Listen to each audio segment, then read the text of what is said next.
15 avril 2019, Notre-Dame de Paris s'embrase.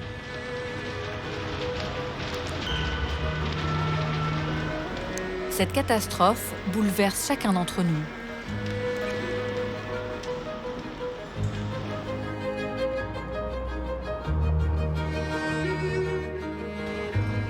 « 18 mois plus tard, Notre-Dame panse ses plaies. Artisans, compagnons du devoir, restaurateurs, architectes, parmi eux quelques femmes participent à ce chantier colossal. Comment est né leur désir d'être au chevet de nos églises et de nos cathédrales? Comment se sont-elles fait une place? D'où vient leur engagement?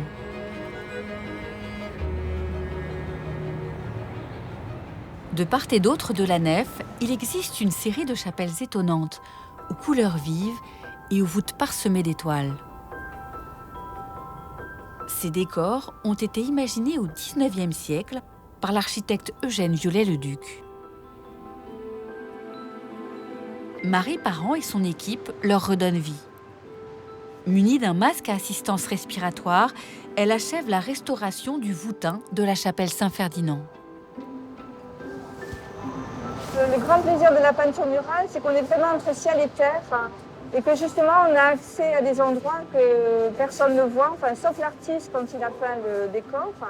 Et ça, c'est vraiment un grand bonheur parce qu'on voit tout, on voit le détail de tout, le détail des sculptures, de la dorure. Les gens, quand ils vont dans la cathédrale, ils voient un ensemble, et nous, on voit vraiment la qualité du détail. Cette chapelle retrouvera son éclat dans quelques semaines. On se sent d'abord très privilégié parce que c'est quand même extraordinaire d'être là. Les premiers jours, c'était un émerveillement, surtout du chantier en lui-même, des échafaudages, des cordistes. Le fait qu'il y ait tous les corps de métier du bâtiment aussi, pour nous, c'est assez rare. Donc on a déjà travaillé plusieurs fois à Notre-Dame de Paris. Et là, ce qui nous fait un petit peu mal au cœur, c'est que sa valeur d'usage n'existe plus. C'est plus un lieu de culte. On aimerait faire la même chose avec des fidèles, avec la sacristie en mouvement, avec des messes, avec l'orgue. On travaille dans l'esprit que rapidement, on va retrouver vraiment ce lieu de culte qu'il y avait avant l'incendie. De plus en plus de femmes sauvegardent nos édifices sacrés. Nous sommes allés à la rencontre de deux d'entre elles. Flavie Serrière-Vincent Petit est restauratrice de vitraux. On le protège et on le transmet aux générations futures. Elle recrée aussi des espaces sacrés dans des églises avec des œuvres contemporaines. Le vitrail, c'est le médium qui va transformer la lumière physique en lumière divine. C'est la puissance de ces lieux qui leur a donné l'envie de réaliser leurs rêves. Pour tout tailleur de pierre, c'est le rêve ultime de pouvoir travailler sur une cathédrale. Après des années de lutte pour intégrer les compagnons du devoir, Lucie Branco a été la première femme tailleur de pierre à faire partie de cette confrérie. Elle a ouvert la voie à d'autres jeunes femmes. À chaque fois que je les vois, je suis très admirative de les voir s'épanouir, s'éclater, tenir tête et puis persévérer et puis y aller, quoi. Elles deviendront à leur tour les anges gardiennes du patrimoine.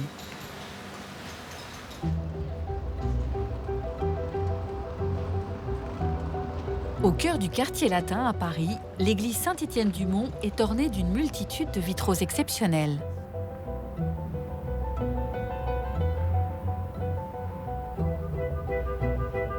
Certains sont des joyaux de l'art parisien du XVIIe siècle.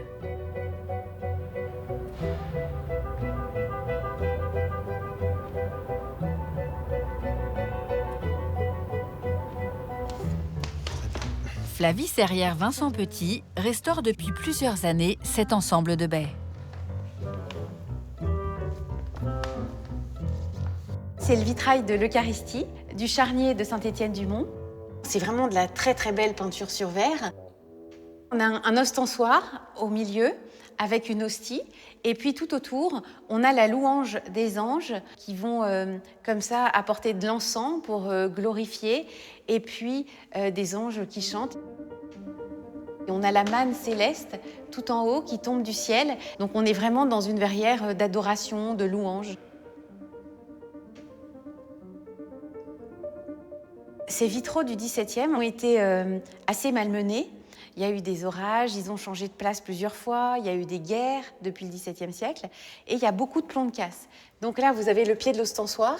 Le plomb d'origine qui souligne le dessin était vraiment le gros plomb que vous avez à l'extérieur. C'est une casse, donc on voit il y a l'impact, et puis ça fait une grosse araignée qui vient brouiller la lisibilité de l'œuvre.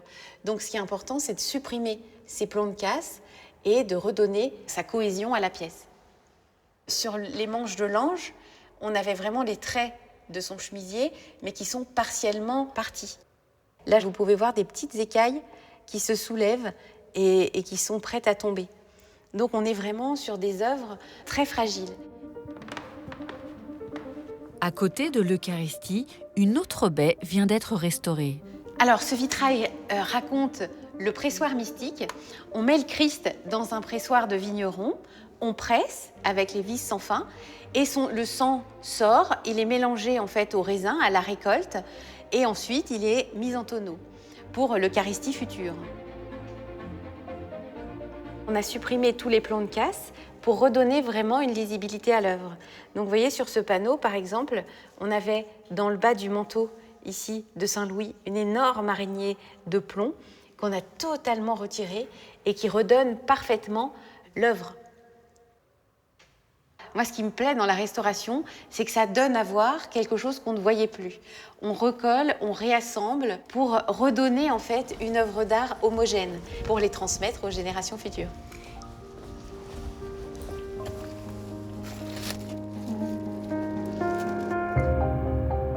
Après des études d'histoire de l'art, Flavie Serrière-Vincent Petit s'est passionnée pour le vitrail.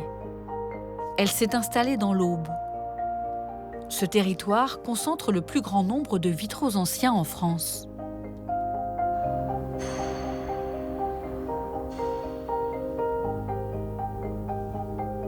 Avec ses 1700 mètres carrés de verrières, la cathédrale de Troyes recèle un véritable trésor.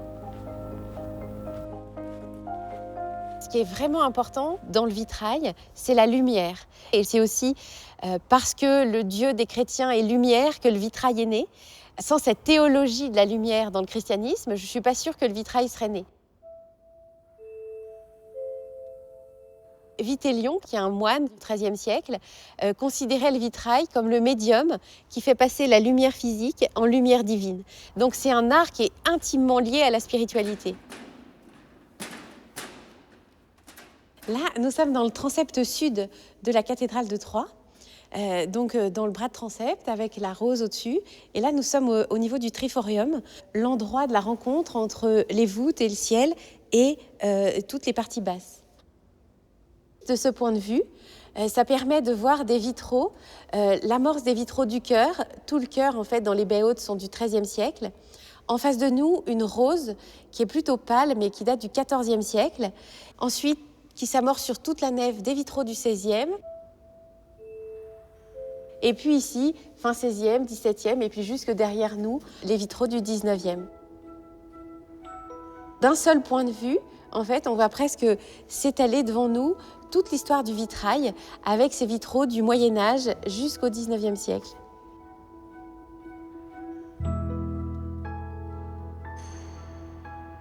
En fait, j'ai fait du vitrail parce que je cherchais un métier où on pouvait croiser et la science, et l'histoire de l'art, le geste, et puis de la spiritualité.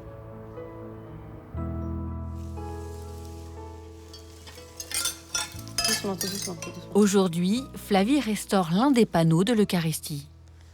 La tête, c'est vraiment intéressant, parce que tu vois, d'un côté, tu as les yeux, donc même le blanc de l'œil est teinté en bleu, avec un peu d'émail bleu, comme le fond. Et les traits principaux du visage sont devant le modelé. Il faudra voir comment on retouche ou non, pour redonner quand même une lisibilité, parce que là, il est un peu lépreux, en fait. Il est un peu transparent. Alors là, ce qui est extraordinaire avec les vitraux de Saint-Étienne-du-Mont, c'est que c'est vraiment de la peinture XVIIe. Donc les vitraux du XVIIe siècle sont assez rares. Et surtout, c'est extrêmement peint. Les ailes des anges sont de toutes les couleurs, totalement multicolores, avec toutes ces plumes juxtaposées. Et on sent leur enthousiasme, en fait, à ces peintres verriers du XVIIe, de pouvoir, en fait, mettre toutes les couleurs sur une pièce de verre. Là, ils s'en sont vraiment pas privés. Le puzzle doit être soigneusement reconstitué. Là, on va commencer à voir où il y a des cases simples. Ça, on va pouvoir le recoller à joint fermé. Et ici, pour que les traits puissent être dans la continuité, on ne peut pas coller comme ça. Vous voyez, là, ça se décalerait trop. Donc, ici, on va faire un comblement de lacunes avec des petites retouches, ce qui permettra de redonner, en fait, la vraie forme de la pièce.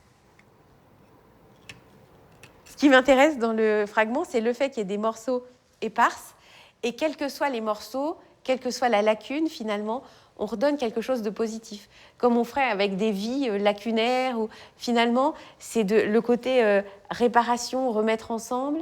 Et quel que soit le morceau, même s'il y en a des laids et des plus beaux, les remettre ensemble et que ça fasse une œuvre positive. La restauratrice étudie maintenant l'ostensoir, la pièce maîtresse de cette baie.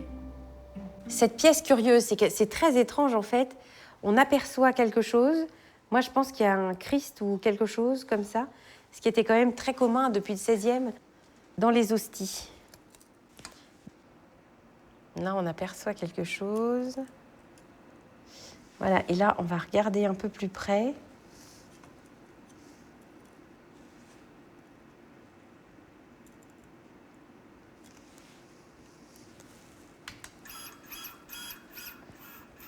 Et donc là, on voit nettement le I, le N, le R et le I, qui sont sur comme une petite banderole, comme au-dessus des crucifixions habituellement. Ce sont les initiales de Jésus de Nazareth, roi des Juifs, en latin. On voit bien quand même. On va se rééloigner un petit peu pour essayer de voir si on voit d'autres choses. Voilà. Donc là, on a vraiment des rayons qui sortent de la tête du Christ, ici, avec la couronne d'épines. On voit ici l'entremêlement des ronces, les yeux clos, le nez, la barbe, les joues émaciées, et puis l'épaule qui part comme ça de chaque côté. Donc on a vraiment dans cette hostie qu'on croyait vide, une belle crucifixion. C'est vraiment toujours joyeux en fait de découvrir quelque chose. On cherche des indices, on les trouve, on observe, on se dit ah, qu'a voulu dire le peintre sur verre, comment il a pu faire. Et de petite découverte en petite découverte, tout le puzzle se refait et on peut proposer vraiment des orientations de restauration. On pourra peut-être faire réapparaître ce Christ d'une manière ou d'une autre, en tout cas le suggérer. Dans certains métiers, comme ceux du bâtiment, les femmes ont dû se battre pour trouver leur place et restaurer elles aussi les édifices sacrés. À la maison des Compagnons du Devoir de Baillargues, près de Montpellier, ces jeunes tailleurs de pierre apprennent à maîtriser le geste. Fais gaffe de bien te retourner là. Fais gaffe de bien te retourner pour éviter d'éclater. Lucie Branco est la première femme à avoir été reçue Compagnon du Devoir comme tailleur de pierre.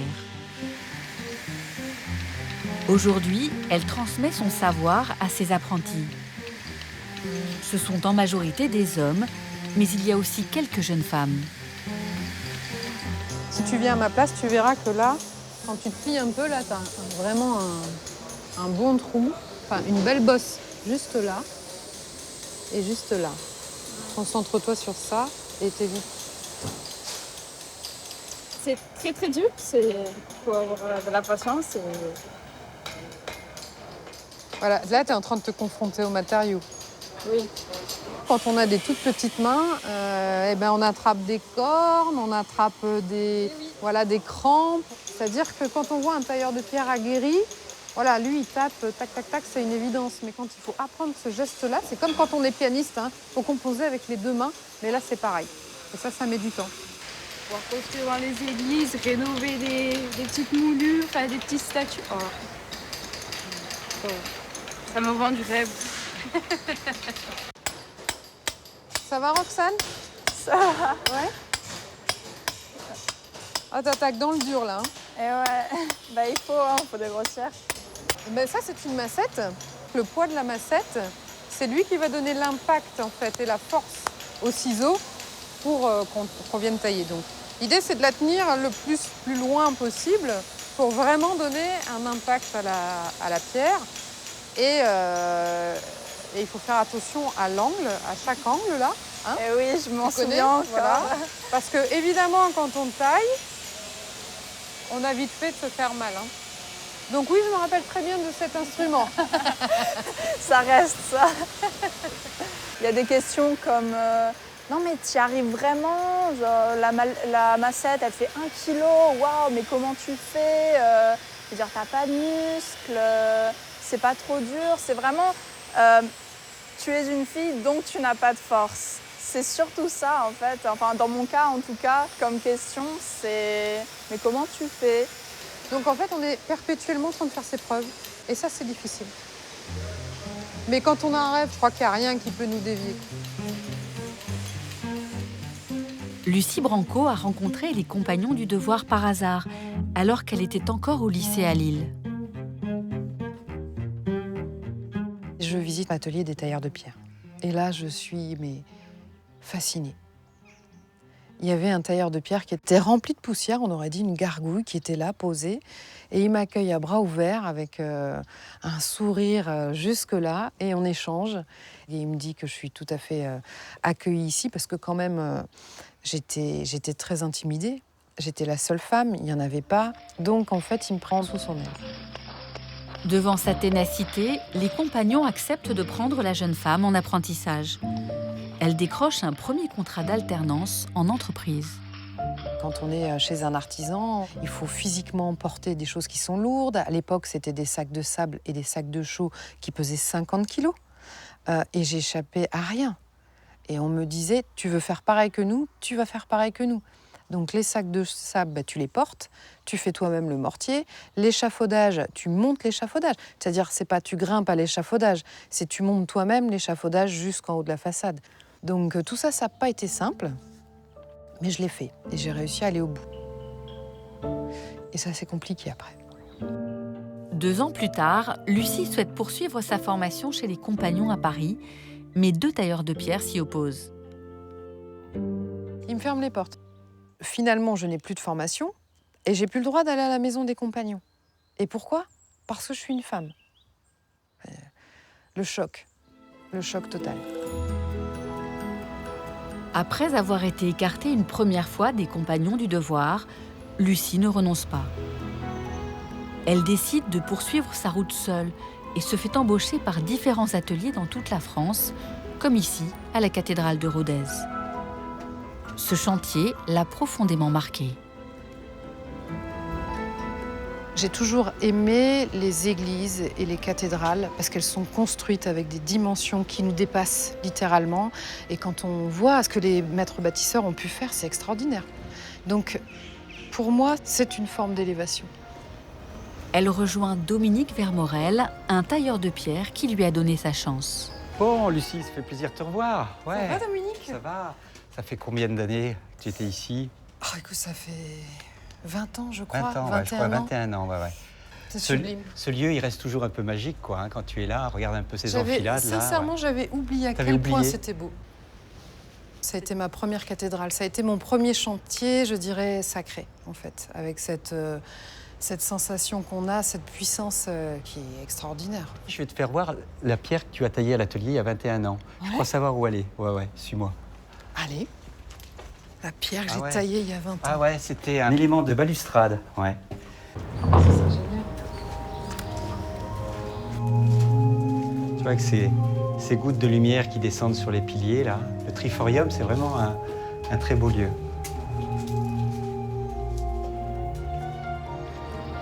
Lucie a 24 ans quand elle participe à ce chantier exceptionnel. Ça m'a donné beaucoup de confiance, ça m'a donné beaucoup de motivation, parce que quand on travaille sur un lieu pareil, avec des pierres comme celle-là, forcément, on a envie de continuer. Enfin, c'est le Graal. Ta pierre, elle doit être sur une des tours là-haut. Oui, c'est ça. Exactement. On va y aller.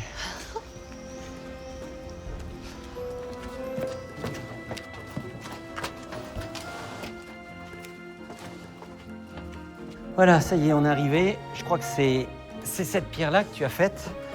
Cette pierre-là. Tu vois? Si c'est la plus belle de toutes, c'est celle-là. Oh, ça fait partie d'une pierre de la cathédrale. Je ne sais pas si c'est la plus belle, mais en tout cas, elle est là. Elle fait partie de la chaîne.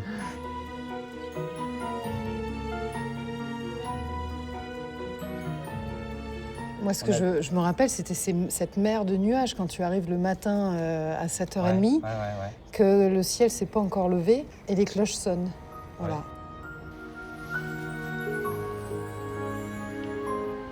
Rodez, c'est un de mes plus beaux souvenirs. Et puis une cathédrale, c'est un symbole qui est fort. C'est l'œuvre de tous, une cathédrale. Et donc ça veut dire qu'on m'ouvre la possibilité de participer à l'œuvre commune dans un monument aussi beau. Donc forcément, c'était peut-être pas de la fierté, mais en tout cas une espèce d'énergie très puissante, très forte en fait.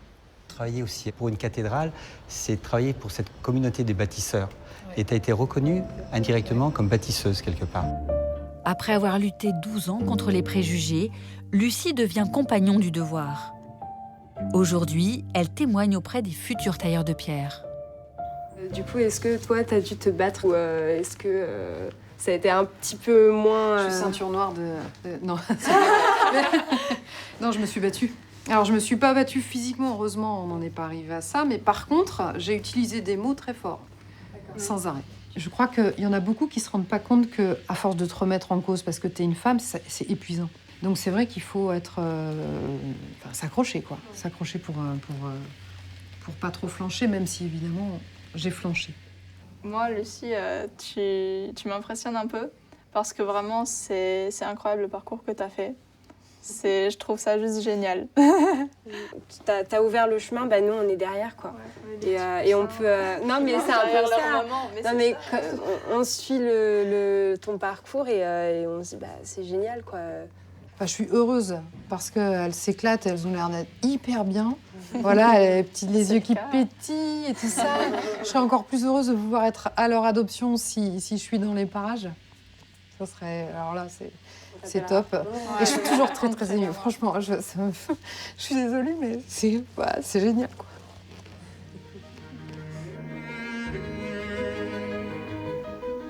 Dans l'Aube, Flavie Serrière-Vincent Petit veille sur l'église d'Hervy-le-Châtel. Elle conserve de somptueux vitraux du XVIe siècle. La peintre sur verre vient d'achever une nouvelle baie pour l'une des alcôves. Elle vérifie comment elle s'intègre parmi les vitraux d'origine. Faut que tu viennes m'aider. Oui, j'arrive. Tu vises sur la part close ici. Là, les niveaux de brun sont pas si mal. La patine arrière masque un peu le paysage, donc ça c'est pas mal. Et les jaunes d'argent sont bien rehaussés. On est dans la création d'accompagnement. Donc la création n'est pas là pour s'affirmer seule en tant qu'œuvre ex nihilo, mais vraiment accompagner le vitrail ancien et accompagner l'architecture. Le visiteur voit bien que d'un côté, on a une œuvre 16e et de ce côté, une œuvre du 21e siècle. Mais cette œuvre, elle est faite avec les mêmes matériaux. Donc c'est cette vibration dans un vitrail contemporain que je tente de redonner. Là, la grappe, là, c'est excellent. Ça fonctionne vraiment comme l'arbre sur le panneau 3. Oui, tout à fait. Et puis le ton rosé, on le retrouve aussi. Bon, là, maintenant, il faut aller voir du bas si ça fonctionne aussi bien. Oui, on descend. Là, je pense que c'est pas mal, mais c'est vrai que c'est la pire lumière de la journée. Je me demande si ça vaut pas le coup quand même que je refasse un petit jus jaune. Parce que t'as deux lignes jaunes. On a qui vraiment... montent, ouais, moi, je les ai pas. Oui. On a deux colonnes, en fait, de chaque côté des panneaux qui créent comme ça un effet vertical jaune pâle que moi, j'ai pas du tout sur mes panneaux de création. Donc là, je vais repeindre avec cet effet vertical pour redonner comme ça la même structure à la baie. Avec ces créations, de nouveaux espaces sacrés renaissent au sein des églises. Il y a quelque temps, cette baie était totalement transparente. L'idée, c'était de faire une création assez simple en utilisant les matériaux des vitraux qui l'entourent, donc du XVIe siècle, avec de la grisaille et du jaune d'argent. Et là, j'ai voulu représenter, dans la lancette centrale, on a Dieu le Père qui envoie sa manne céleste au peuple d'Israël dans le désert. Et en fait, cette manne se transforme en hostie pour faire un lien entre Ancien et Nouveau Testament dans cette baie.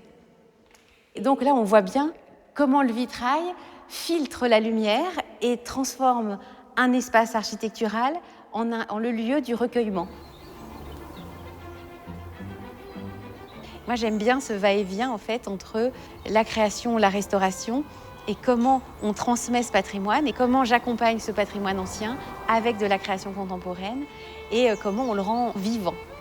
Je ne fais pas un métier en fait, c'est une sorte de vocation, une vraie mission.